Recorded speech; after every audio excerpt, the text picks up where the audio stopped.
আজকে আমরা যে ভিডিওটা করব তার প্রধান উদ্দেশ্য হচ্ছে যে চাইল্ড সাইকোলজি বা CDP, child development and pedagogy, ঠিক আছে? এটা নিয়ে আমরা আজকে একটা ম্যারাথন ক্লাস করতে চাইছি এবং সমস্ত জায়গাটা কভার করা হবে। মোটামুটি যেটা আছে ওর মধ্যে পুরো ব্যাপারটাই আমরা কভার করব আশা করি।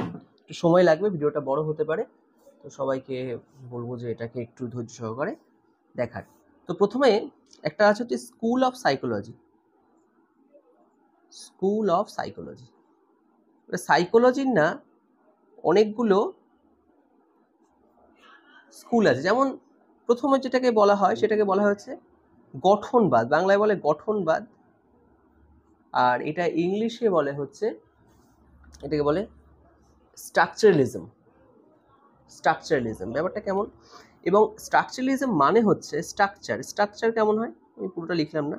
স্ট্রাকচার, স্ট্রাকচার মানে মনকে ভেঙে ভেঙে মৌলিক উপাদান পদ্ধতি, অর্থাৎ মনকে ভাঙে একটা একটা করে। আর এটাকে প্রথম এটা এটা কিন্তু অন্তর্দর্শনের সঙ্গে বা ইন্ট্রোস্পেকশনের সঙ্গে, এর যে পদ্ধতি হচ্ছে ইন্ট্রোস্পেকশন, অন্তর্দর্শন। এটা 1879 সালে উইলিয়াম ওয়ানেট প্রথম এই এই এই এই ব্যাপারটা আনেন।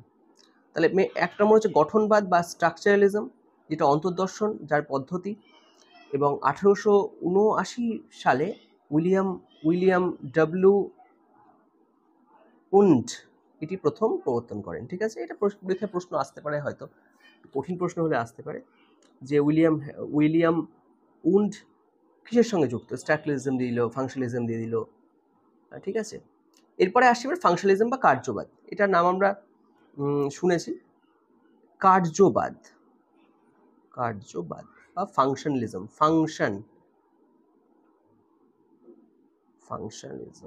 ফাংশনালিজম মানে কি? মন কিভাবে কাজ করে, মাইন্ড, হাউ মাইন্ড ওয়ার্ক, ওকে। আর পরিবেশের সঙ্গে এনভায়রনমেন্টের সঙ্গে কিভাবে মাইন্ড অভিযোজিত হয়, মন কিভাবে অভিযোজিত হয়, এটাই কিন্তু ফাংশনালিজম বা কার্যবাদ। এটা উইলিয়াম জেমস। আর প্রিন্সিপালস অফ সাইকোলজি, উইলিয়াম জেমসের লেখা কার্যবাদী বই, বলতে পারে যে প্রিন্সিপাল অফ সাইকোলজি কার লেখা? উইলিয়াম জেমসের লেখা।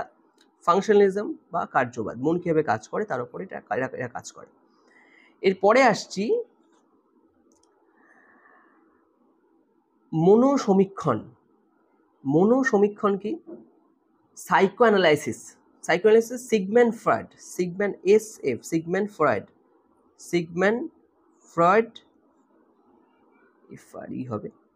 ফ্রয়েড এটা নিয়ে কথা বলেন। মনোসমীক্ষণ, সাইকোঅ্যানালিসিস নিয়ে কাজ হয় এখানে। আর এটা কাজে লাগে কোথায়? এটা কাজে লাগে হচ্ছে, এটা একটা গবেষণা পদ্ধতি, চিকিৎসা পদ্ধতিতে কাজে লাগে। যেমন এখানে হচ্ছে পদ্ধতি হচ্ছে ফ্রি অ্যাসোসিয়েশন, ড্রিম অ্যানালাইসিস, ঠিক আছে, ফ্রি অ্যাসোসিয়েশন আমি সংক্ষেপে লিখছি, আর হচ্ছে ড্রিম অ্যানালাইসিস কাজ করে। এই সাইকো অ্যানালাইসিস যেটা কাজ করে তার প্রধান এর যে মূল কাজ গবেষণা হচ্ছে, এটা হচ্ছে চিকিৎসা কাজে লাগে, চিকিৎসা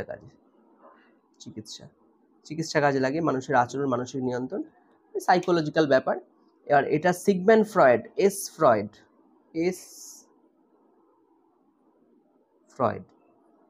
ফ্রয়েড এটার প্রবক্তা ছিলেন। তো প্রথমে আমরা গঠনবাদীর অন্তর্দর্শন নিয়ে কথা হয়, যেটা উইলিয়াম ওয়ানেট বলছেন। কার্যবাদ ফাংশনালিজম নিয়ে কাজ হয়, যে মাইন্ড কিভাবে এনভায়রনমেন্টের সঙ্গে কাজ করে, মাইন্ড আর এনভায়রনমেন্ট লেখা আছে। আর এইটা হচ্ছে চিকিৎসা পদ্ধতিতে কাজ করা হয় সিগমন্ড ফ্রয়েডের।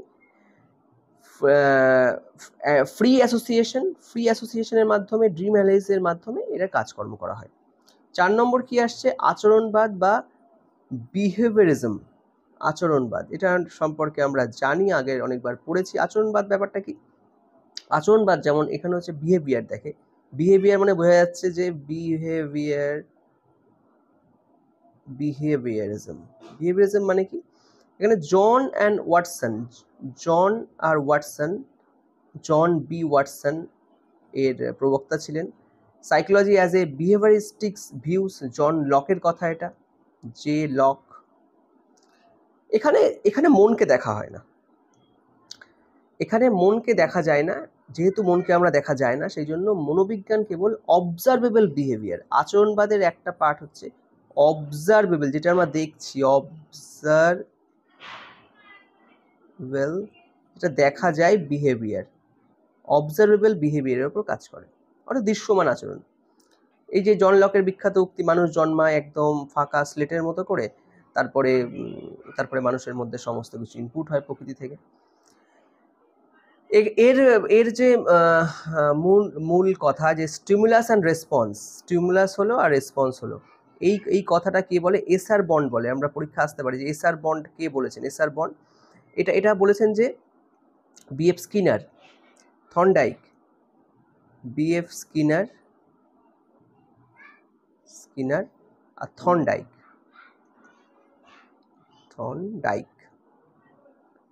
আর বিএফ স্কিনার। এবার বিএফ স্কিনার এখানে একটু অ্যাড অন করেছেন, এই যে মেন ব্যাপারটা হচ্ছে আচরণ কেমন, কারণ মনকে দেখা যায় না, আচরণের মাধ্যমে মানুষকে বোঝা যায়। তাহলে মানুষ জন্মায় খালি স্লেটের মতো, জন লক বলছেন। আর এখানে অবজারভেবল বিহেভিয়ারগুলো দেখছে, এই যে থর্নডাইক এসআর বন্ডিং, ঠিক আছে, এসআর বন্ড। আর বিএফ স্কিনার এখানে কি করেছেন? Reinforcement and punishment, reinforcement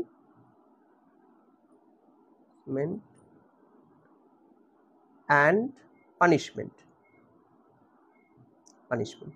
behaviour theory এটা। তাহলে এখানে আমরা থর্নডাইক আমরা জানি, থর্নডাইক আর বিএফ স্কিনারের কথা মনে রাখবো, যেখানে আর অ্যান্ড পি, রেনফোর্সমেন্ট অ্যান্ড পানিশমেন্টের কথা বলেছি। এবার আসছি আমরা, এটা নিয়ে এগুলো না পরে আমরা আলোচনা করবো, এই ভিডিও শেষের দিকে হয়তো পাবো জিনিসগুলো, ঠিক আছে। তাহলে এই মোটামুটি গঠনবাদ দিলাম, কার্যবাদ দেখলাম, ফাংশনালিজম করছে, তারপরে এখানে মনোচিকিৎসার জন্য এটা ব্যবহার করা হচ্ছে, মনোচিকিৎসা এবং গবেষণা তত্ত্বের জন্য ব্যবহার করা হচ্ছে, সাইকো অ্যানালাইসিস করছে, সাইকো অ্যানালাইসিসের মাধ্যমে ড্রিম অ্যানালাইসিস করা যাচ্ছে। এবার 5 নম্বরে আসছি আমরা হচ্ছে গেস্টাল সাইকোলজি, জিপি লিখে দিচ্ছি, হ্যাঁ, গেস্টাল সাইকোলজি কি করছে? এখানে হচ্ছে ম্যাক্স ওয়াদিমার,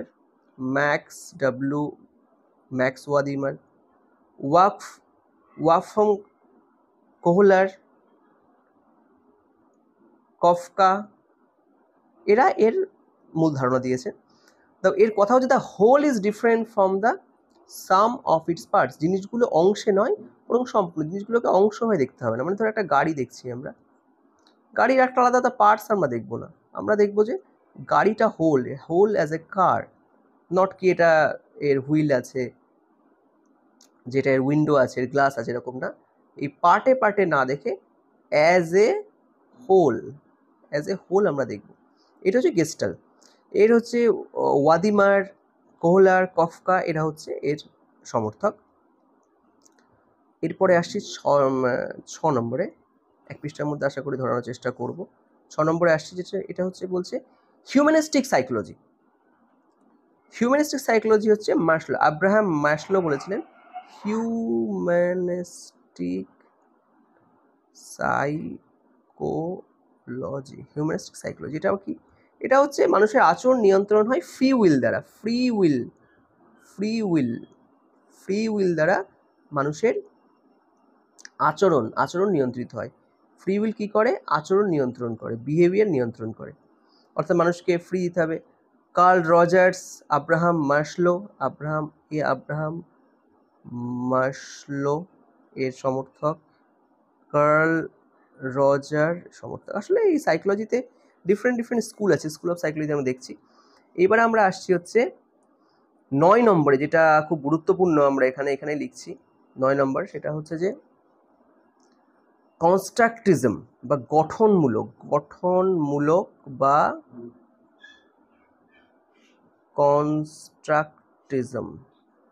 কনস্ট্রাক্ট করছে।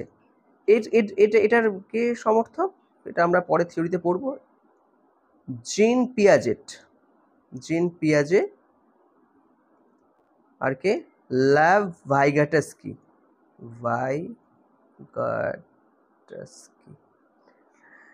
বলছে যে শিশু তথ্য সংগ্রহকারী নয়, নট অনলি কি জাস্ট একটা ডেটা সংগ্রহ করছে সেটা নয়, কি করছে? বরং সক্রিয়, অ্যাক্টিভ থাকছে। এটা আমরা কিন্তু এনসিএফেও আলোচনা করবো। এনসিএফে বলছে কিন্তু বাচ্চা এখানে অ্যাক্টিভ থাকবে, সেটাই সঠিক।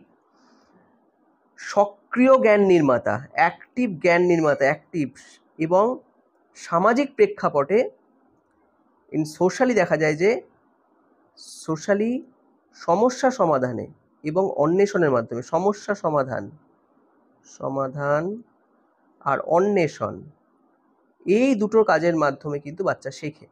ঠিক আছে, এখানে আরেকটু এটা লিখতে হচ্ছে কারণ এটা একটু বড় ব্যাপার। যে প্রথম কথা হচ্ছে যে এই যে কনস্ট্রাকটিভ ডেভেলপমেন্ট স্টেজ আমরা পরে পড়বো, এবং পিয়াজের কনস্ট্রাকটিভ CDS স্টেজগুলো পড়বো, আর ভাইগাটেস্কির আমরা জোন অফ প্রক্সিমাল ডেভেলপমেন্ট এটা পড়বো আমরা। তাহলে এই দুটোই কিন্তু এরা হচ্ছে গঠনমূলক, অর্থাৎ শুধুমাত্র ডেটা নিচ্ছে তা কিন্তু নয়, অ্যাক্টিভ থাকছে, এবং অ্যাক্টিভ শুধু থাকছে তাই নয়, বরং সক্রিয়তার সাথে অ্যাক্টিভ থাকে, জ্ঞান নির্মাণ করছে, সামাজিক প্রেক্ষাপটে সমস্যা সমাধান, প্রবলেম সলভিং এগুলো করছে। ঠিক আছে, active problem solving, scientific investigator, scientific investigator সব হচ্ছে। ঠিক আছে, আর এইখানে যেটা এই যে গঠনমূলক বা কনস্ট্রাকটিজমের মধ্যে হচ্ছে কনস্ট্রাকটিজমের সঙ্গে কানেক্টিভিটি কিন্তু কগনিজম কি? কগনিজম হচ্ছে মানসিক প্রক্রিয়ার মাধ্যমে কিন্তু শিখছে, এরা ব্রেন দিয়ে শিখছে। ঠিক আছে, তাহলে এইগুলো আরেকটু রিপিট করে দিচ্ছি আমি একবার। আমরা দেখলাম গঠনবাদে আমরা দেখলাম যে অন্তর্দর্শন দিয়ে চিন্তা করছে সবকিছু। তারপরে হচ্ছে কর্মবাদ, ফাংশনালিজম, যেখানে মাইন্ডের সঙ্গে এনভায়রনমেন্ট একটা মিথস্ক্রিয়া করছে, মাইন্ড ইনটু এনভায়রনমেন্ট করছে। এখানে জেমস এই কথা, চিকিৎসা বিজ্ঞানী। বিহেভিয়ারিজম, স্কিনার বলছেন এসআর বন্ডের কথা, আর BF স্কিনার বলছে পরে পড়বো। থর্নডাইকের সেই কুকুরের লালানিস্বর নির্দিষ্ট ঘন্টা ছিল, আর এখানে তাকে রেনফোর্সমেন্ট করলেই এবং পানিশমেন্টের এই ভয়ের মাধ্যমেই শিখতে পারছে, এটা আচরণবাদীর কথা।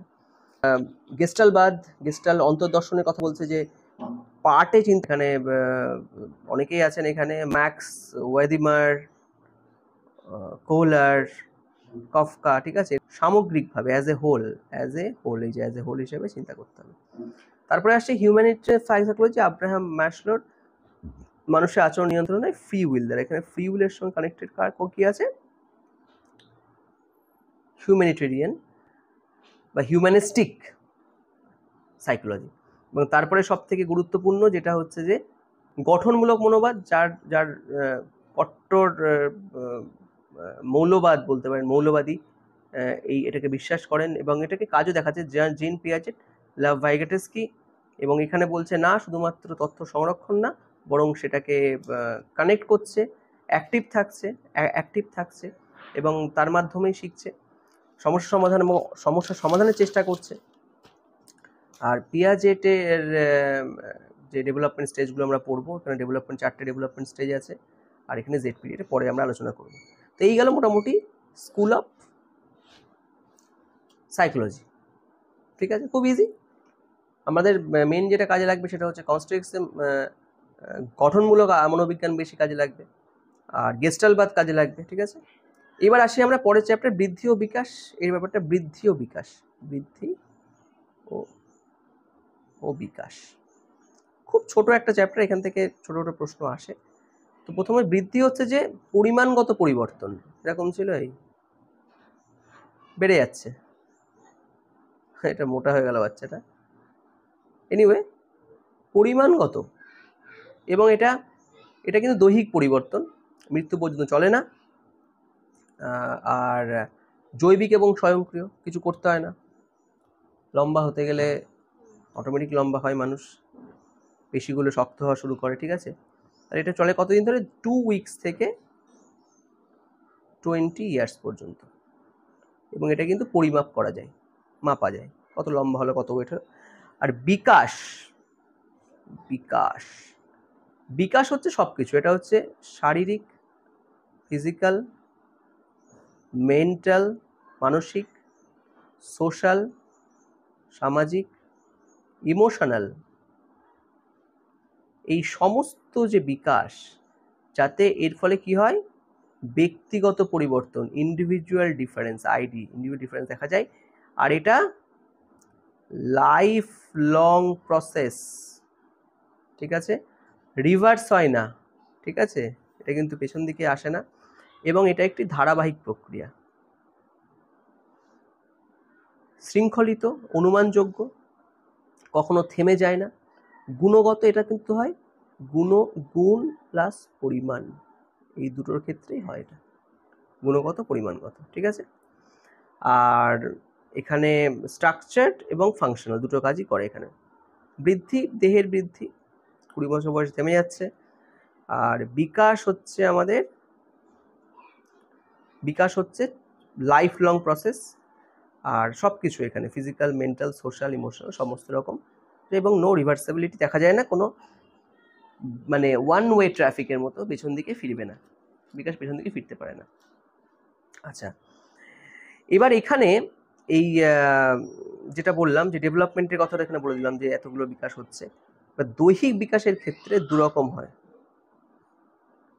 দৈহিক বিকাশে একটা হচ্ছে গ্রস মোটর ডেভেলপমেন্ট,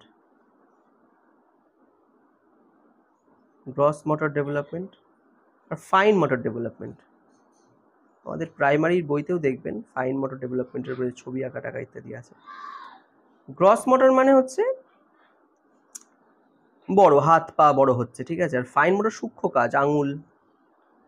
আচ্ছা, এখানে আর কি আছে, গ্রস মোটর, এটা গ্রস মোটর, ফাইন মোটর মনে রাখলেই হবে, বেশি মনে রাখতে হবে। এরপরে কগনিটিভ ডেভেলপমেন্ট। আচ্ছা, কগনিটিভ ডেভেলপমেন্ট কি হচ্ছে, যেমন ধরুন কগনিটিভ ডেভেলপমেন্টে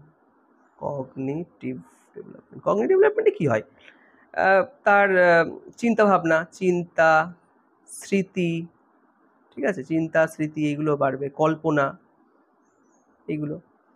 আর ল্যাঙ্গুয়েজ ডেভেলপমেন্ট, এটা খুব ইম্পর্টেন্ট, ভাষার ডেভেলপমেন্ট, ভাষা বিকাশ কীভাবে হচ্ছে। তো প্রথমে প্রি স্পিচ স্টেজ থাকে, এটা আওয়াজ করে, আওয়াজ করে, তারপরে 6 থেকে 8 মাস, এটা প্রি স্পিচ, কথা বলতে পারছে না, 6 থেকে 8 মাস যখন বয়স হচ্ছে তখন সে ব্যাবলিং করছে, পরীক্ষায় এসেছিল এটা, ব্যাবলিং কোন মাস থেকে শিশুরা ব্যাবলিং করে, এগুলো। তারপরে ওয়ান ওয়ার্ড, একটা করে শব্দ বলা শেখে 9 থেকে 18 মাসে, ওয়ান ওয়ার্ড, ঠিক আছে। তারপরে কি হয়, তারপরে হচ্ছে কম্বাইনিং ওয়ার্ড, এরপরে কি হয়, 18 থেকে 36 মাসে কম্বাইনিং ওয়ার্ড, দুটো শব্দ বলা শুরু করে, ঠিক আছে, কম্বাইনিং ওয়ার্ড। এই হচ্ছে ল্যাঙ্গুয়েজের স্টেজ, প্রি স্পিচ, মানে 6 থেকে 8 থেকে বাবলিং শুরু করে, 9 থেকে ওয়ান ওয়ার্ড, 18 থেকে 36 এইভাবে আসে। আচ্ছা, ইমোশনাল ডেভেলপমেন্টটা কি,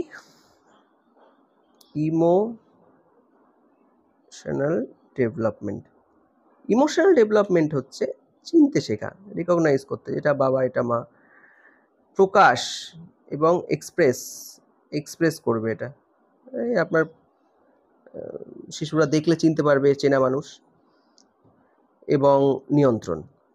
আর সামাজিক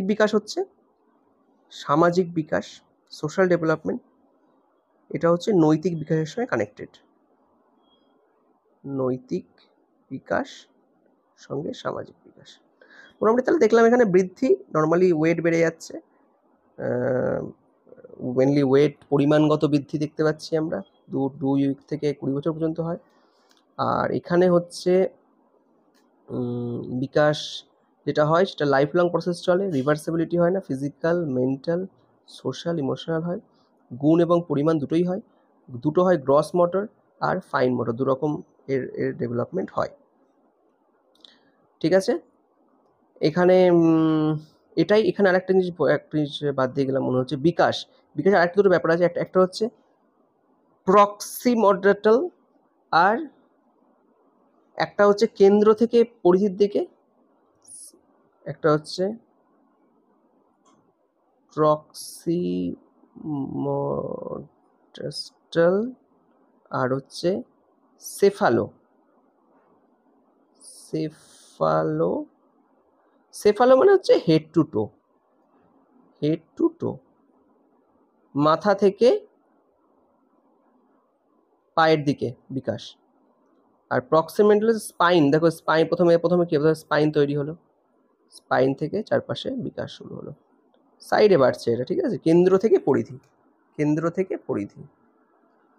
আর সেফালো মানে হচ্ছে হেড টু টো, আর প্রক্সিমোটাল হচ্ছে চারিদিকে। আর এটা কিন্তু ক্রমবিকাশ হয়, ঠিক আছে, এই দুটো বিকাশই কিন্তু একসাথে হচ্ছে। হ্যাঁ, আগে পরের ব্যাপার নেই, প্রশ্ন আসতে পারে যে এই দুটো কি একসঙ্গে হয় না আলাদা আলাদা হয়, না এটা আগে এটা পরে, দুটো প্রশ্ন উত্তর হবে হচ্ছে দুটো একসাথেই হয়, একটা সেম টাইম চলে। আর গ্রস থেকে ফাইনে যায়, আগের দিয়ে বলছিলাম যে গ্রস, এই প্রথমে গ্রস হবে, গ্রস থেকে ফাইন যায়। প্রথমে আমি হাত দিয়ে পুরোটা ধরার চেষ্টা করে, তারপর আঙুল দিয়ে ধরে, তারপরে সেই আঙুল দিয়েই লিখতে শেখে, ছবি আঁকতে শেখে। আর এটাই। আর সামাজিক বিকাশ শুরু হয় অ্যাক্টিভ মেম্বার, এই সামাজিক বিকাশের কথা লিখলাম এখানে, লিখছি নৈতিক বিকাশ, হ্যাঁ সামাজিক বিকাশ। সামাজিক বিকাশটা শুরু হয় এটা পিয়ার গ্রুপ,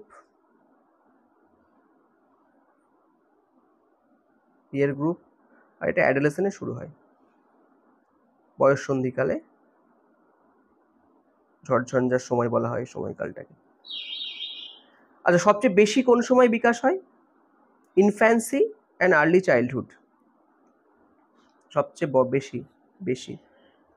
বেশি বিকাশ কোথায় হচ্ছে? ইনফ্যান্সি অ্যান্ড আর্লি চাইল্ডহুড, ঠিক আছে, আসতে পারে এরকম প্রশ্ন। Development general two specific, general থেকে স্পেসিফিক দিকে যায়। আর হেরিডিটি অ্যান্ড এনভায়রনমেন্ট দুটোই হয়। মোটামুটি, এবং বৃদ্ধি ও এখান থেকে আর বিশেষ কিছু নেই, মানে ওয়ান শটে আছে, অনেক কিছুতে যায়, তাহলে এইটুকুই আছে। এবার আসি কোলবার্গ, লরেন্স কোলবার্গ নিয়ে। লরেন্স কোলবার্গ কি বলছে? লরেন্স কোলবার্গ হচ্ছে, আমরা আলোচনা করবো লরেন্স কোলবার্গ নিয়ে কিভাবে ঘটে, ঠিক আছে, এবং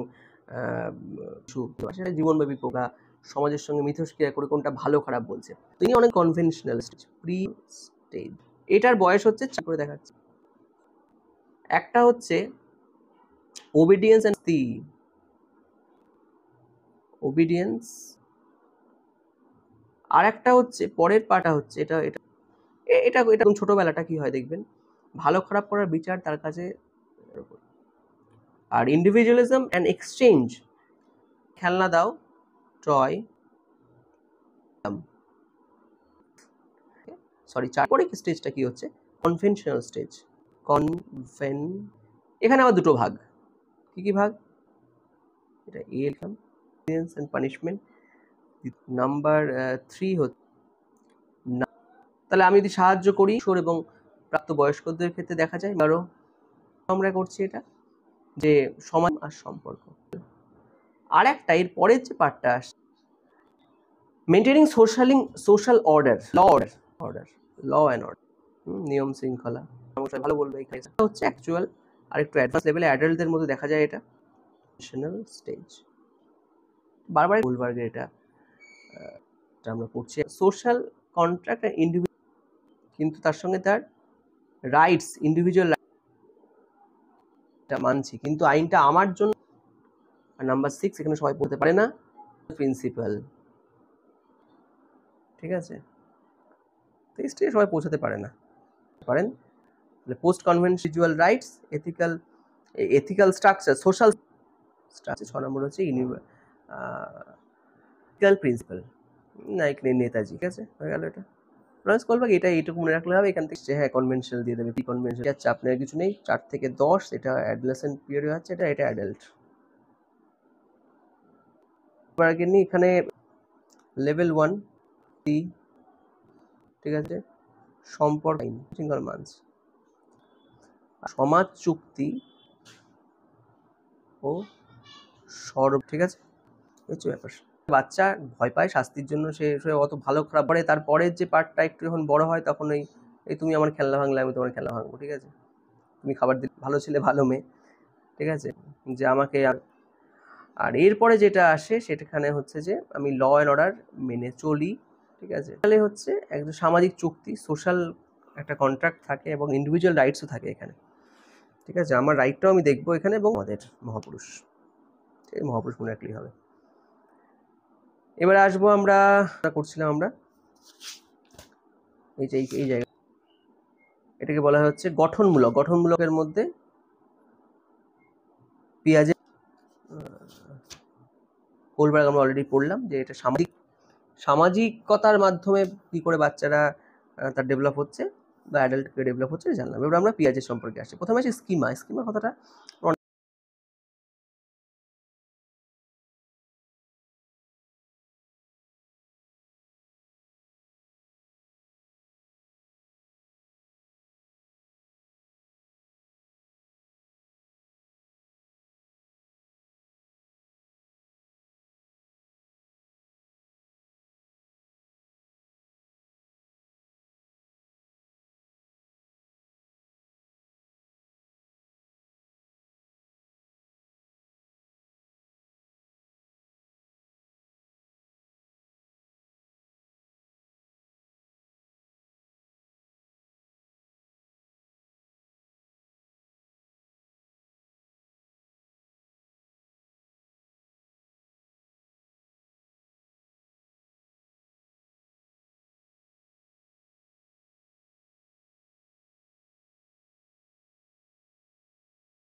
এবার আমরা আইকিউ আলোচনা করবো। আইকিউ হচ্ছে, আইকিউ এর মূল কথা হচ্ছে ইন্টেলিজেন্ট কোয়েশ্চেন্ট। তা উইলিয়াম স্ট্রেন প্রথম আইকিউ 1912 সালে প্রথম আইকিউর কথা বলেন, ঠিক আছে। বিনেট অ্যান্ড সাইমন টেস্ট এটা খুব গুরুত্বপূর্ণ। এটা আইকিউ টেস্ট প্রথম ইন্ট্রোডিউস করেন। আর আইকিউকে মাপা হয় IQ is equal to MA mental age by chronological age, অর্থাৎ তার অ্যাকচুয়াল বয়স ইন্টু 100, ঠিক আছে। এটা করলে বেরিয়ে যাবে। এই হচ্ছে, এটা পরীক্ষা আসতে পারে যে দিয়ে দেবে এখানে। জাস্ট একটা এক্সাম্পল, সাপোজ তার মেন্টাল এজ 12, ক্রনোলজিক্যাল এজ 12, 100 দিয়ে গুণ করলে 25, 3, 4, ঠিক আছে। তো এটা করলে আসবে মোটামুটি 75, মোটামুটি না 75ই আসবে। আচ্ছা, তাহলে 140-এর ওপর যদি কারো থাকে সে তাহলে সে হচ্ছে জিনিয়াস, আর বিলো 70 তার কিন্তু পড়ানো সম্ভব, কঠিন হয়ে যাবে। হ্যাঁ, পড়ানো যাবে না। তাহলে আইকিউ টেস্ট যেটা উইলিয়াম স্ট্রেন প্রথম আইকিউ কথা বলছেন। আর আইকিউ ইজ ইকুয়াল টু, ওই যে আগেও বলেছি, heredity into environment plus IQ test Binet Simon test হচ্ছে 1905-এ হয়েছিল। বিনে সাইমন টেস্ট 1905 আইকিউ এর জন্য বিনে সাইমন টেস্ট। আর ক্লাসিফিকেশন করেছিলেন টারম্যান, হচ্ছে টারম্যান 1916, ওকে।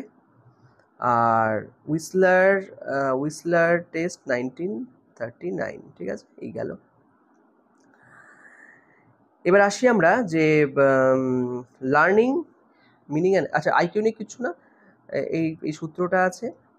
প্রথম আইকিউর কথা বলেন উইলিয়াম স্ট্রেন, লিখে দিই না,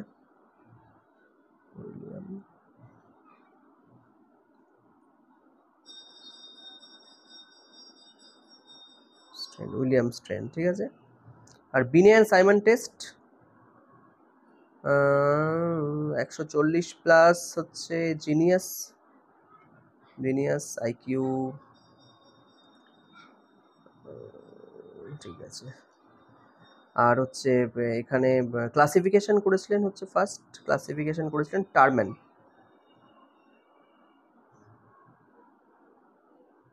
বোঝার ব্যাপার, 1916 সালে। এবার আসছি আমরা হচ্ছে আর হচ্ছে আইকিউ টেস্ট প্রথম হয়েছিল 1905-এ, সাইমন বিনে করেছিলেন। সাইমন বিনেই আইকিউ টেস্টের বই করেন। উইলিয়াম স্ট্রেন প্রথম বলেন আইকিউ টেস্টের কথা, টেস্ট আগে করেছিলেন বিনে। আর ক্লাসিফিকেশন টারম্যান, এই। আচ্ছা, learning, meaning and nature. Learning মানে কি? লার্নিং মানে অভিজ্ঞতা। লার্নিং মানে কি?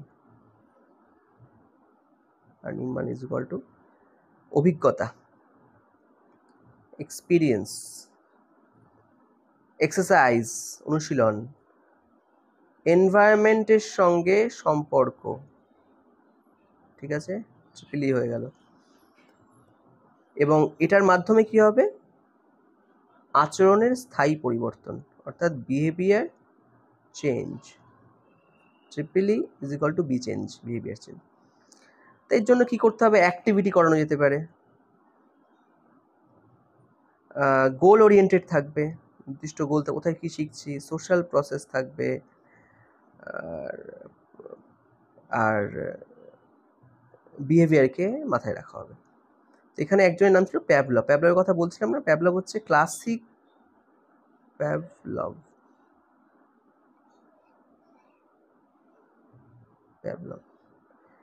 Classical conditioning theory.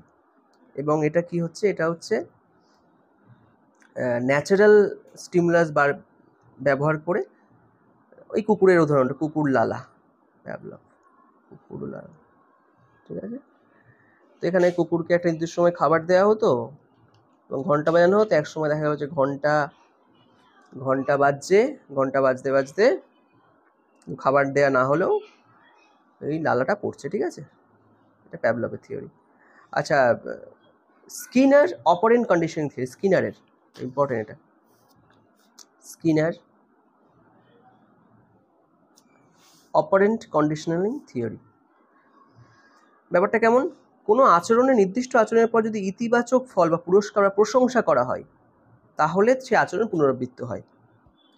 কি বলছে স্কিনার এটাকে বলছে হচ্ছে operant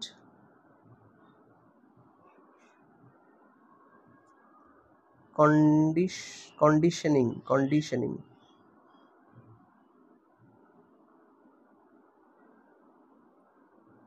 Skinner operant conditioning theory. কোনো নির্দিষ্ট আচরণের পর যদি ইতিবাচক ফল বা প্রশংসা, যেমন একটা ইঁদুর একটা নির্দিষ্ট জায়গায় চাপ দিচ্ছে অনেক খোঁজাখুঁজির পর, তারপরে তাকে একটা খাবার দেওয়া হলো, তাহলে এটা হয়ে গেল যে অপারেন্ট কন্ডিশনিং, কারণ এটা হচ্ছে যে রেনফোর্সমেন্ট দেওয়া হচ্ছে, রেনফোর্সমেন্ট। আচ্ছা, এটা একটা গেল, এটা হচ্ছে অপারেন্ট কন্ডিশনিং। আর একটা আছে থর্নডাইকসের থিওরি, যেখানে এটাকে থর্নডাইক এসার থিওরি বলে।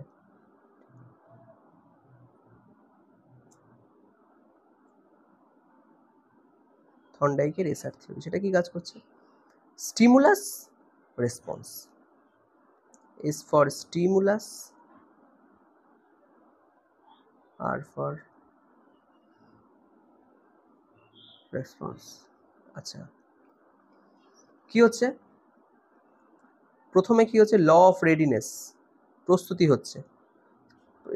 এটা কেমন বোঝানো যায় যে ক্লাসে গেলেই কিন্তু প্রথমে প্রস্তুতি দরকার, প্রস্তুতির জন্য একটা মোটিভেশনও দরকার। তারপরে কি দরকার, ল অফ এক্সারসাইজ, তারপরে কি হবে, ল অফ এফেক্ট। ঠিক আছে, প্রস্তুতি, অনুশীলন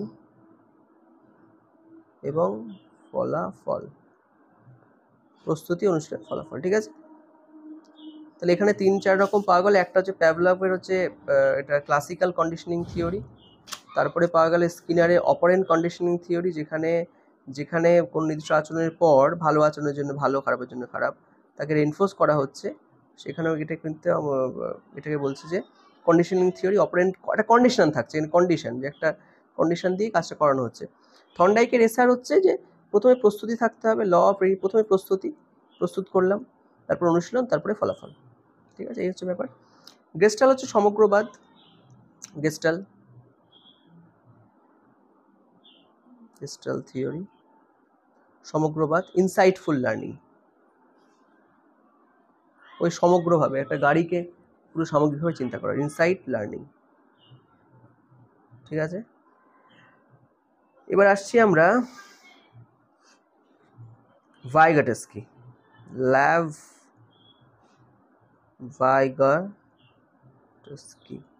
লাইভাটস্কি কি বলছে যে সোশিও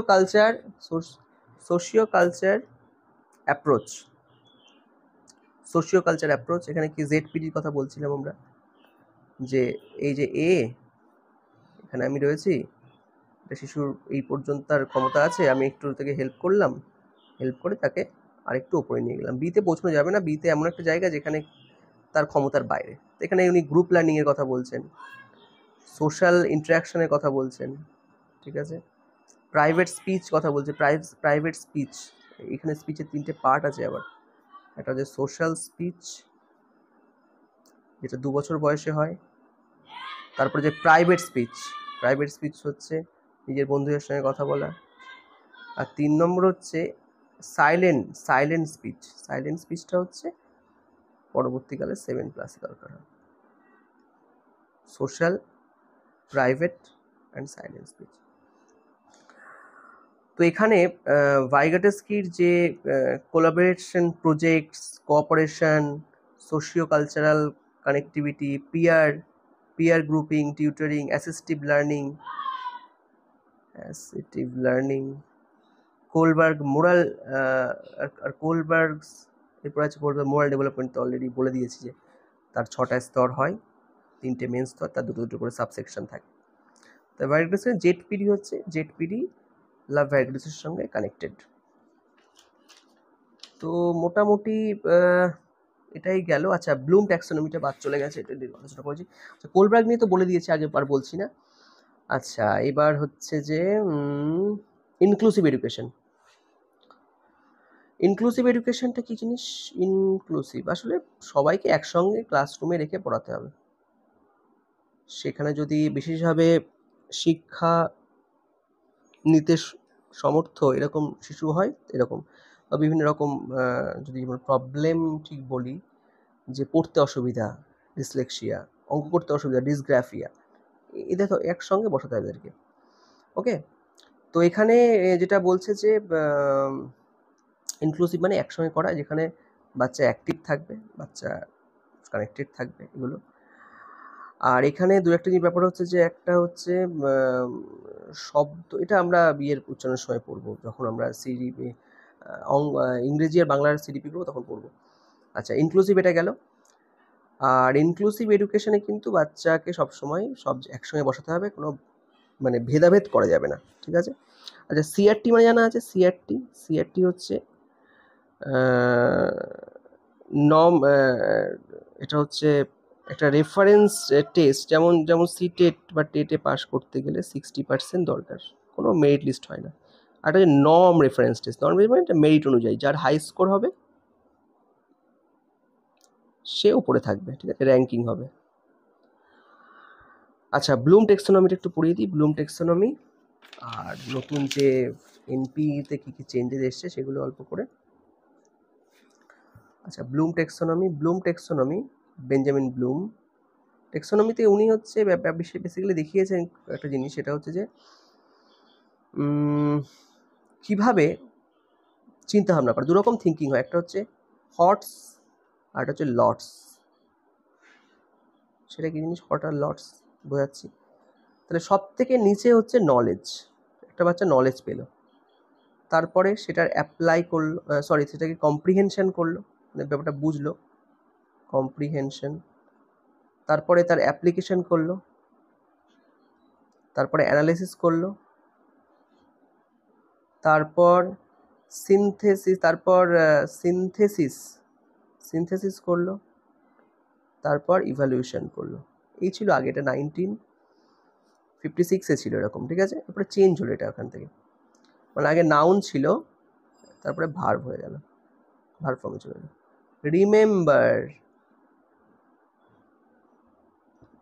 রিমেম্বার,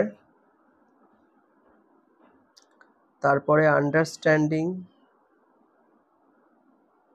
প্রথমে মনে রাখলো, তারপরে বুঝলো, তারপরে অ্যাপ্লাই করলো, অ্যাপ্লাই করার পরে হচ্ছে কি করবে, এই তিনটে লটস নিচের লেভেলে। লোয়ার অর্ডার থিঙ্কিং এই নিচের, তারপরে অ্যাপ্লাই পরে কী করলো, অ্যানালাইজ করলো, ইভ্যালুয়েট করলো, এবং তারপর ক্রিয়েট করলো। এই অ্যানালাইসিসটা, এই সিনথেসিসটা চেঞ্জ হয়ে গিয়েছে ক্রিয়েট। এটা 2023-এ টেটের প্রশ্ন এসেছিলো, দেখলাম। আর ইভ্যালুয়েশনটা, এটা ইভ্যালুয়েট হয়ে গেছে, এটা চেঞ্জ হয়ে গেছে এটা। তো এই যে ওপরের তিনটে, এটা হচ্ছে higher level of thinking, higher order thinkings, ঠিক আছে? আবার বলছি, প্রথমে রিমেম্বারিং, বুঝলো, আন্ডারস্ট্যান্ড করলো, প্রথমে মনে রাখলো, বুঝলো, অ্যাপ্লাই করলো। লো, অ্যানালাইজ, ইভ্যালুয়েট, ক্রিয়েট, এটা হচ্ছে 2001-এ চেঞ্জ হয়েছিল, এটা সংশোধন হয়েছিল।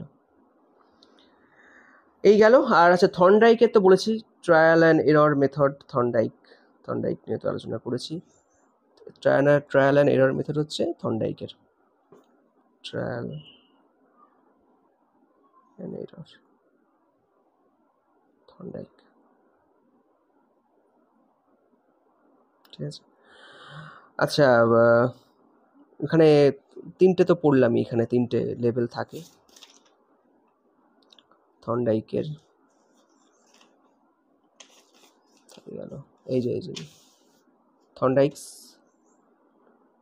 স্টিমুলাস অ্যান্ড রেসপন্স, প্রস্তুতি, রেডিনেস, এফেক্টিভ, আর হচ্ছে ফলাফল। তিনটে, প্রস্তুতি, অনুশীলন, ফলাফল, এই ব্যাপার। আচ্ছা, এনইপিতে এটা করেছে, এনইপি 2020 ন্যাশনাল এডুকেশন পলিসিতে। এখানে প্রথমে করেছে 5+3+3+4, এটা হচ্ছে ফাউন্ডেশন স্টেজ, 3 থেকে 8 বছরের বাচ্চারা এটা থাকবে ফাউন্ডেশনের জন্য। মানে অঙ্গনবাড়িটাকে অ্যাড করে দিয়েছে। 3 হচ্ছে 8 to 11 ইয়ার্স ফ্রি, এটা হচ্ছে মানে এই প্রথমে হচ্ছে ফাউন্ডেশন করলো, তারপরে প্রিপেটারি, ঠিক আছে, তারপরে মিডল স্কুল 11 থেকে 14, আর 4 হচ্ছে সেকেন্ডারি স্কুল 14 থেকে 18। এটার একটা ইজিলি মনে রাখার ব্যাপার হচ্ছে যে মনে রাখতে গেলে 5 3 4 5, তারপরে 3-এর দুবার, তারপরে 4। ঠিক আছে, মোটামুটি এই গেল একটা ওভারঅল একটা নলেজ দেওয়ার চেষ্টা করলাম। খুব ডিটেলসে ঢোকা হলো না, পরের ভিডিওতে চেষ্টা করবো যে আস্তে ডিটেলসে ঢোকা। এগুলো একটু রিভাইজ করতে হবে, নিজের মতো করে পড়তে হবে, মনে রাখতে হবে, এই হচ্ছে ব্যাপার। ধন্যবাদ সবাইকে, নতুন পর্ব নিয়ে আবার আসবো।